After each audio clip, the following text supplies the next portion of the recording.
नमस्कार दोस्तों, स्वागत है आप सभी का आपके अपने YouTube चैनल कॉमर्स क्लासेस में। आज का हमारा टॉपिक है प्रतिचयन के उद्देश्य। प्रतिचयन के क्या उद्देश्य होते हैं? प्रतिचयन के मुख्य रूप से दो उद्देश्य हैं, जिसमें से पहला उद्देश्य है समष्टि प्राचल का अनुमान। समष्टि का अर्थ हमने पिछले वीडियो में डिस्कस किया था, प्राचल का अर्थ भी हमने पिछले वीडियो में डिस्कस किया था, तो उनके अनुमान की यहाँ पर बात हो रही है। समष्टि का अर्थ होता है समस्त इकाइयों का जो समुदाय होता है उसे हम कहते हैं समष्टि या समग्र, और प्राचल का अर्थ होता है उन समस्त समुदाय का जो सांख्यिकी मान ज्ञात किया जाता है उसे हम कहते हैं प्राचल। तो समष्टि प्राचल का जो अनुमान है उसका अनुमान लगाना, ठीक है। अब अनुमान में देखिए, प्रतिचयन का प्राथमिक जो उद्देश्य है, जो पहला उद्देश्य है, प्रतिदर्श का अध्ययन करके। प्रतिदर्श का मतलब होता है सैंपल। देखिए यहाँ पर जो हिंदी में शब्द हैं उनमें थोड़ी कंफ्यूजन हो जाती है, इसलिए मैं उसको समझाने के लिए उसे इंग्लिश में भी बता दिया करूंगा ताकि आपको उसे समझने में थोड़ी आसानी रहे। तो ये कहता है कि प्रतिचयन का प्राथमिक उद्देश्य प्रतिदर्श का अध्ययन करके समष्टि के बारे में कम से कम समय में और कम से कम खर्च से अधिकाधिक यथार्थ सूचना उपलब्ध करना।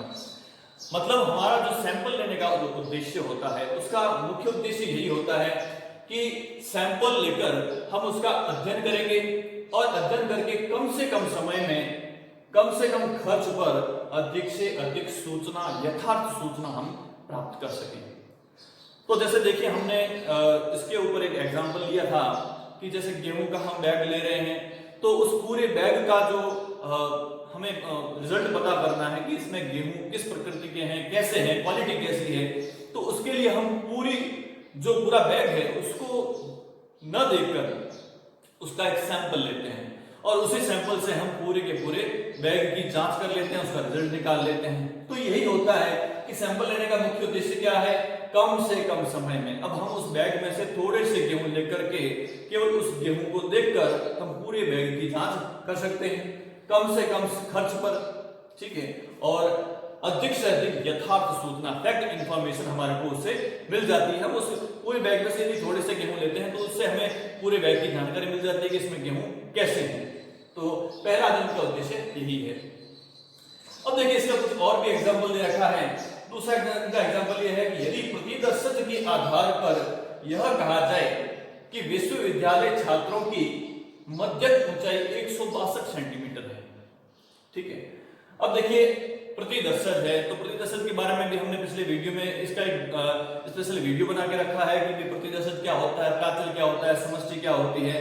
तो इनके ऊपर हमने पिछला वीडियो बना के रखा है, तो आप उसमें देख करके उसको समझ सकते हैं अच्छी तरीके से।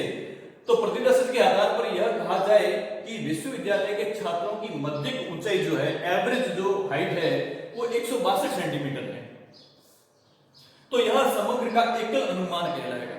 तो यह समग्र यानी कि जो पूरी विश्वविद्यालय है उस विश्वविद्यालय का एकल अनुमान है, यानी कि एक ही अनुमान है जिसमें यह बताया जा रहा है कि एवरेज जो ऊंचाई है 162 सेंटीमीटर है। अब इसका मतलब है कि 162 से कम भी हो सकता है, ज्यादा भी हो सकता है, तो कितना हो सकता है, लेकिन एवरेज बताया गया है कि 162 सेंटीमीटर ऊंचाई है। लेकिन यह भी कहा जा सकता है, यदि यह कहा जाए कि प्रतिचयन सिद्धांत के अनुसार, ठीक है, सैंपलिंग जो हमने की है उसके अनुसार प्राचल मध्यक ऊंचाई का अंतराल, जो प्राचल मध्यक ऊंचाई है उसका अंतराल 162 प्लस माइनस 3 सेंटीमीटर है। अब देखिए जो सैंपलिंग की जाती है उसमें हमारे को जो परिणाम प्राप्त होते हैं, तो उसमें क्या परिणाम प्राप्त, कैसे परिणाम प्राप्त होंगे कि ऊंचाई का जो अंतराल है, हाइट का जो डिफरेंस है हमारे स्टूडेंट का, वो 162 प्लस माइनस 3 सेंटीमीटर है। इसका मतलब क्या हुआ कि यह अंतराल अनुमान होगा, स्पष्ट है कि इस आंकलन के अनुसार प्राचल का वास्तविक माप 159 सेंटीमीटर से 165 सेंटीमीटर के बीच होगा। 162 में से -3 कर देंगे और 162 में +3 कर देंगे, तो हमारे पास जो रिजल्ट आएगा वो एकदम फैक्ट रिजल्ट आएगा। जैसे कहा गया है यहाँ पे यथार्थ सूचना प्राप्त होती है, तो यथार्थ सूचना का यहाँ आशय क्या होगा कि 159 सेंटीमीटर से 162 सेंटीमीटर के बीच में उनकी ऊंचाई है। तो इसका मतलब इससे 159 से नीचे नहीं होगी और 165 से अधिक भी नहीं होगी। तो यह एक यथार्थ सूचना होती है, ठीक है। सांख्यिकीय अनुमति में अंतराल अनुमान ही अधिक उपयुक्त होता है। अब सांख्यिकी में हम जो परिणाम ज्ञात करते हैं सैंपलिंग से, तो वह सबसे अधिक उपयुक्त जो है वो कौन सा होगा? अंतराल अनुमान, जिसमें हमें ये मालूम पड़ता है कि 159 सेंटीमीटर से 165 सेंटीमीटर के बीच में उनकी ऊंचाई होगी, ताकि हम उसके ऊपर कोई निर्णय लेना हो तो आसानी से निर्णय ले सकें कि 159 से 165 के बीच में हमारे को निर्णय लेना है। दूसरा जो इनका उद्देश्य है वो है परिकल्पना परीक्षण, ठीक है, टेस्टिंग ऑफ हाइपोथेसिस। प्रतिचयन का दूसरा जो उद्देश्य है चुने गए प्रतिदर्श के आधार पर मूल समष्टि के संबंध में किसी सुनिश्चित परिकल्पना की जांच करना। इसकी जांच करना, सुनिश्चित परिकल्पना की। ध्यान रखना है यहां पर जो प्रतिचयन का जो दूसरा उद्देश्य है बहुत ही महत्वपूर्ण है। ये कहता है कि परिकल्पना का परीक्षण, मतलब ये हुआ कि हम जो सैंपल लेते हैं, ठीक है, मैं इसको समझाने से पहले वही एग्जांपल ले रहा हूं गेहूं की बोरी का, जिसमें हमने बात की थी कि जो गेहूं की बोरी है तो उसमें हमारे को बताया जाता है कि भाई इसमें गेहूं जो है वो अच्छी क्वालिटी के हैं, तो वो जो उनके द्वारा बताया जा रहा है कि क्वालिटी अच्छी है तो वो होता है परिकल्पित परिणाम। अब हमें क्या करना है? हमें उसकी जांच करनी है। तो वो कैसे हो सकता है? सैंपल से, ठीक है। तो अब आप आगे देखिए कि जो आगे इसकी परिभाषा दी गई है वो क्या कहती है कि इस प्रतिचयन का जो दूसरा उद्देश्य है वो चुने गए प्रतिदर्श के आधार पर मूल समष्टि के संबंध में किसी सुनिश्चित परिकल्पना की जांच करना, कि हमें जो बताया गया है कि उसकी क्वालिटी कैसी है और वास्तव में वो क्वालिटी वैसी है या नहीं है, इसकी जांच करना हम क्या कहते हैं? परिकल्पना का परीक्षण करना। और ये परीक्षण कैसे होगा? सैंपल के द्वारा, ठीक है। अब देखिए, परिकल्पना परीक्षण के अंतर्गत इस तथ्य की जांच की जाती है कि अवलोकित प्रतिदर्शक का मतलब होता है कि जो हम सैंपल से कोई परिणाम ज्ञात करते हैं उसे हम कहेंगे अवलोकित प्रतिदर्शक। और परिकल्पित प्राचल का मतलब होता है जो हमें पहले से बताया जाता है कल्पना करके में पाया जाने वाला जो अंतर है केवल प्रतिचयन के उच्चावचन के कारण है या किसी अन्य कारण से हुआ।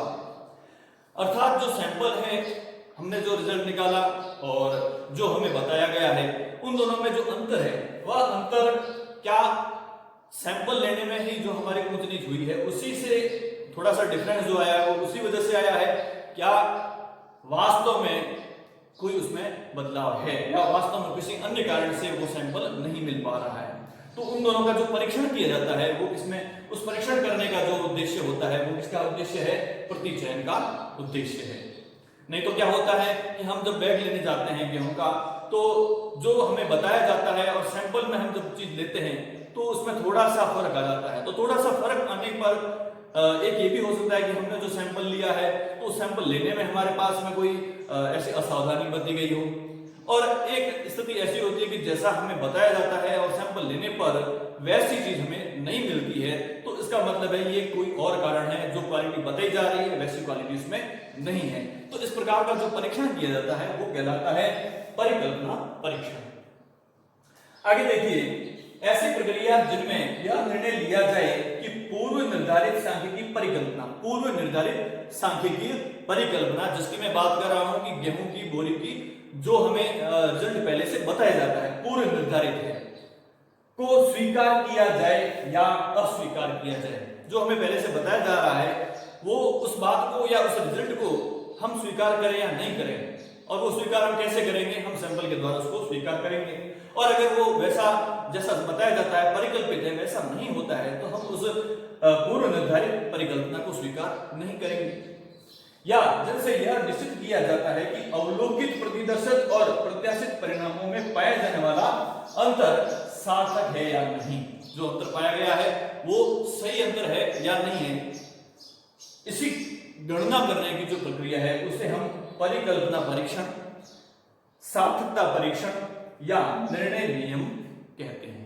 तो एग्जाम में आपको इसी उद्देश्य को इन तीनों नामों से भी पूछा जा सकता है, तो आपको इन तीनों नाम को भी ध्यान में रखना है कि परिकल्पना परीक्षण, सार्थकता परीक्षण और निर्णय नियम तीनों एक ही चीज है। इनमें क्या किया जाएगा कि जो हमें पहले से परिकल्पित जो परिणाम है उनकी जांच करनी होती है प्रतिचयन के आधार पर। तो ये था प्रतिचयन के उद्देश्य। आप इसका एक स्क्रीनशॉट ले सकते हैं। धन्यवाद।